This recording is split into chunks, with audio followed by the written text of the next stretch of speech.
Hello and welcome to one and all.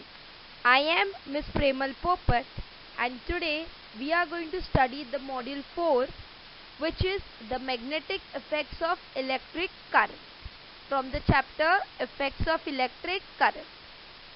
Now this is the topic from Science and Technology Part 1.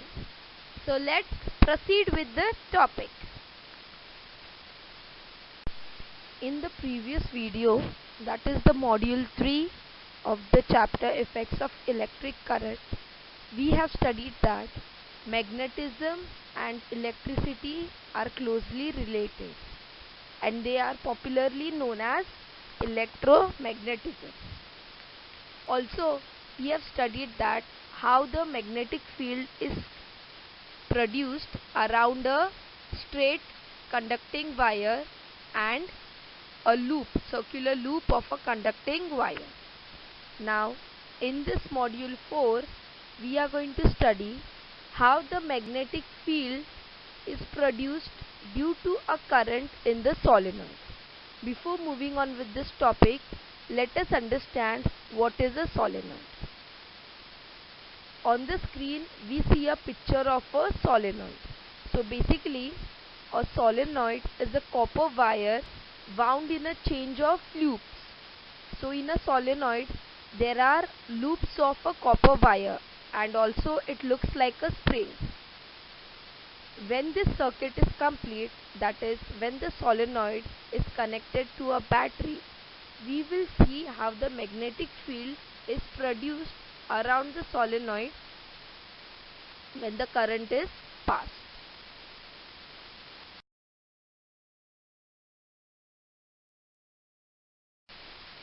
Magnetic field due to a current in a solenoid.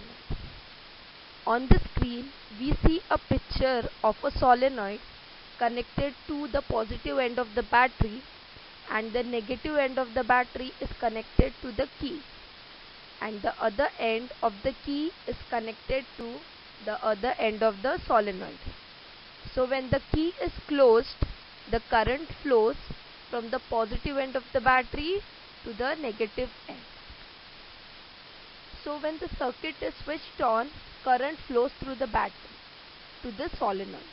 Okay. Now we see that the magnetic field is produced around the solenoid in a loop form. And these loops are known as magnetic lines of force. But at the start of this chapter, while studying about the bar magnet, we have seen that bar magnet also produces the same magnetic field as that of solenoid. So the magnetic field of the solenoid are same as the bar magnet. And these magnetic lines of force are in the loop form. Now in this bar magnet we see that one end is the north pole and the other end is the south pole. So in case of solenoid also, the one end of the solenoid is termed as the north pole and the other end of the solenoid is the south pole, and the properties of this magnetic field of the bar magnet is same as that of solenoid. Also we see that when the magnetic lines of force pass from within the solenoid, they are parallel to each other. Like in this picture of the solenoid, we see that this magnetic lines of force are parallel to each other. What does this mean? This means that the intensity of the magnetic field in a solenoid is uniform. Intensity meaning the strength. The strength of the magnetic field inside the solenoid is uniform throughout.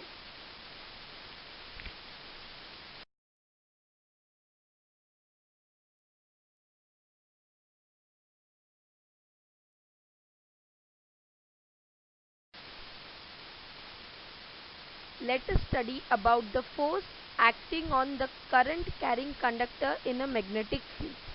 To understand this, we will study about an experiment.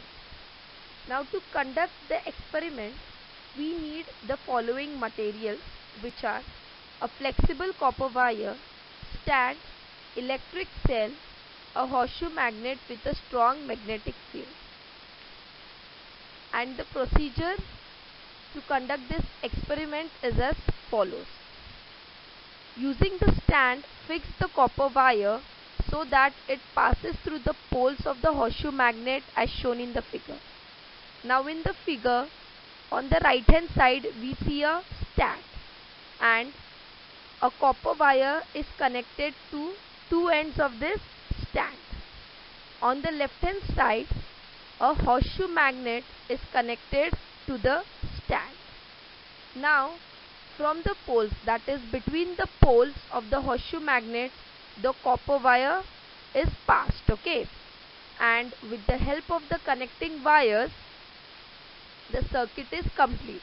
Like the key is connected to the battery via the connecting wires, and then the connecting wires are connected to the straight copper wire.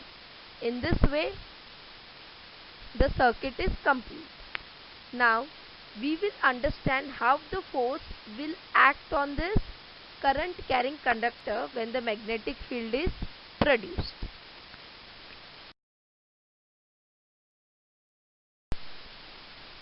So the connections are done as required for this experiment. So let's move on to understand how the force acts on this copper wire, which is kept between the poles of the horseshoe magnet.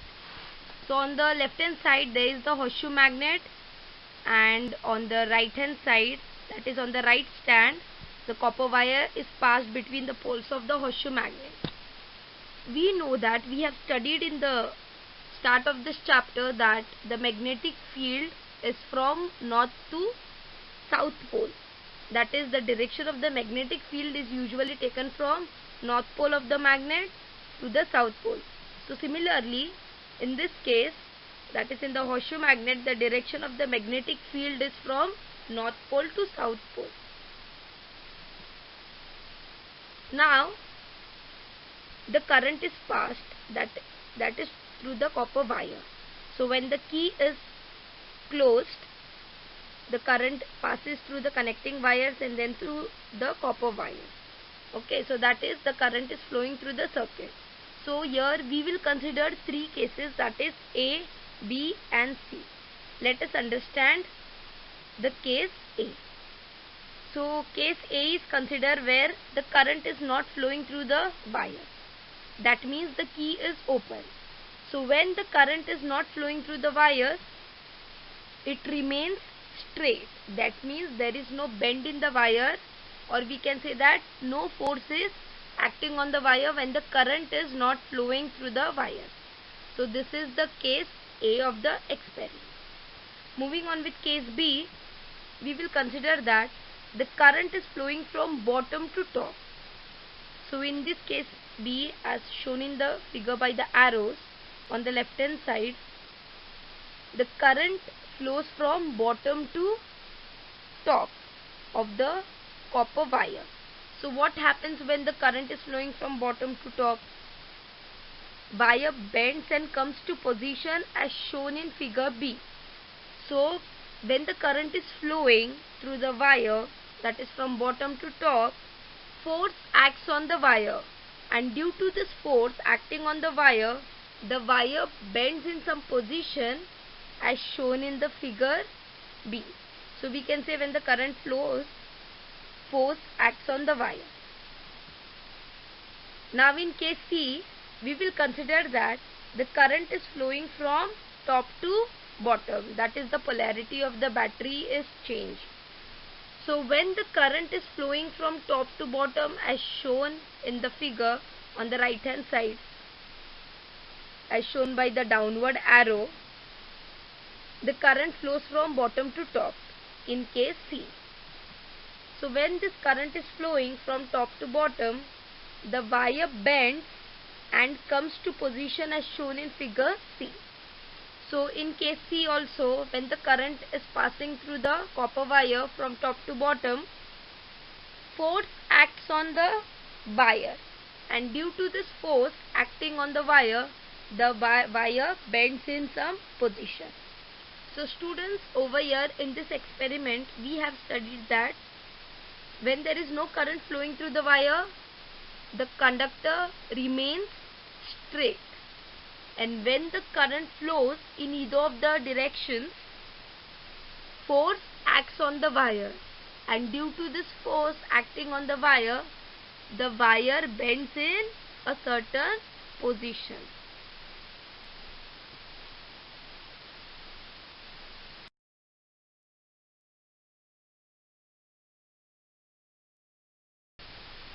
In the previous slide, we have studied that when the current flows through a conductor in presence of a magnetic field, a force is exerted on the conductor in a particular direction.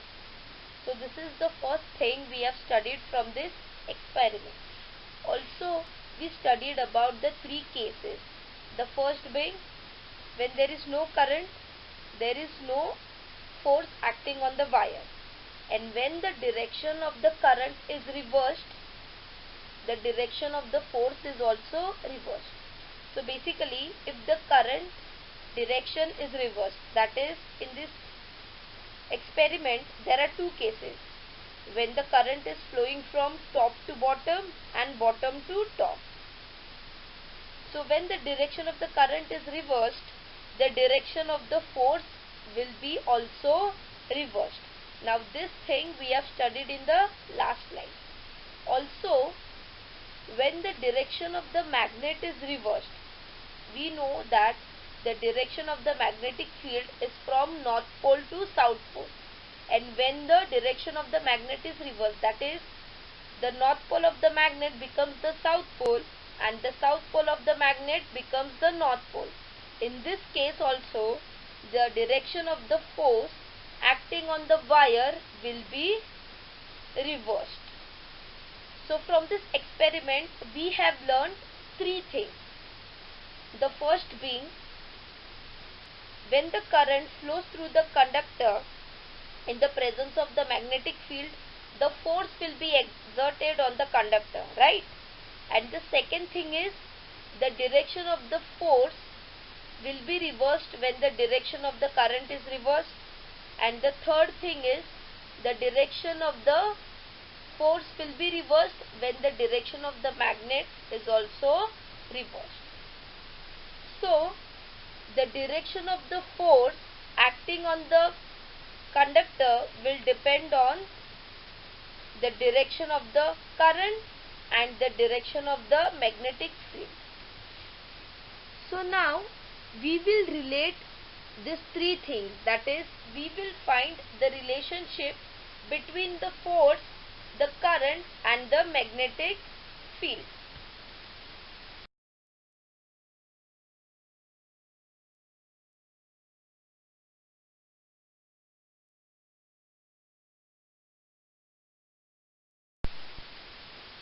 To understand the relationship between the force, current and the magnetic field, a well-known scientist named Fleming came up with a left-hand rule, popularly known as Fleming's left-hand rule.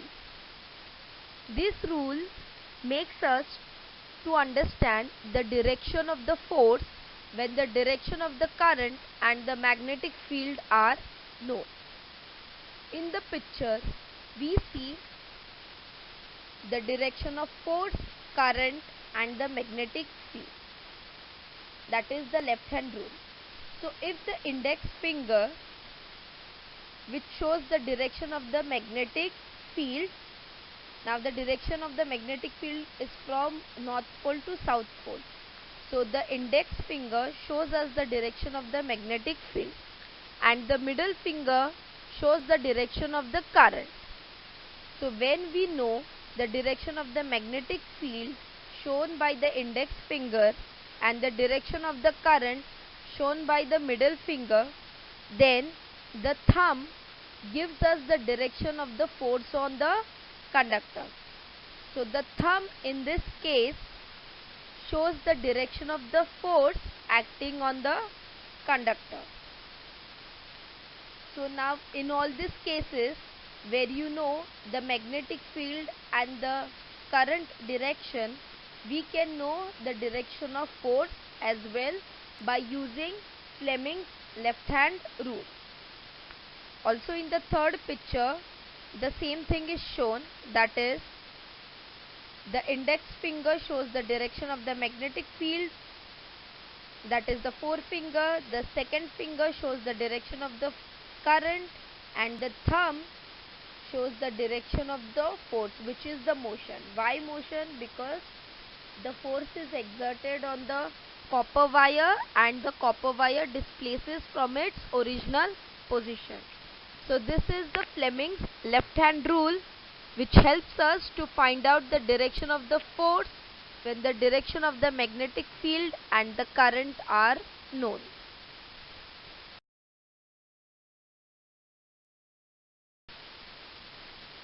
Now let us find the direction of the force acting on the wire using the Fleming left hand rule. So in this case, that is in our experiment, the current flows from top to bottom and bottom to top. So let us consider the first case in which the current flows from bottom to top. So when the current flows from bottom to top, the conducting wire bends in B direction, that is in the left direction. So in the second picture, we see that when the current flows from bottom to top of the conducting wire, the magnetic field is perpendicular to the current and the force acting on the conductor is in the left direction. That means the force is also perpendicular to both. So in the first case, when the current flows from bottom to top of the conducting wire, the force acting on the conducting wire is in the left direction, that is the B position. So what happens when the current flows from top to bottom? So when the current flows from top to bottom, the force exerted on the wire is in the right direction, that is in the C direction. The dotted line shows us the direction of force in the first picture. So now in the third picture, when the current flows from top to bottom, that is the current direction is downward, the magnetic field is perpendicular to the current and the force, that is the direction of the force, is in the right direction, that is perpendicular to both the current and the field, that is in the C direction. So the Fleming's left hand rule enables us to find out the direction of the force on the wire. We can also try this at home using our left hand. So in this module, we have studied the following things. The first one is magnetic field produced by the solenoid is same as that of the bar magnet. So the properties of the magnetic field in the solenoid as well as the bar magnet are the same. Also, the force acts on a current carrying conductor when placed in a magnetic field. So when a current carrying conductor is placed in a magnetic field, force acts on that conductor, and the direction of the force is given by the Fleming's right hand rule, and it depends on the direction of current and magnetic field. So these are the things which we have studied in this module, and we will continue this chapter in the next module. So students, thank you so much for your attention.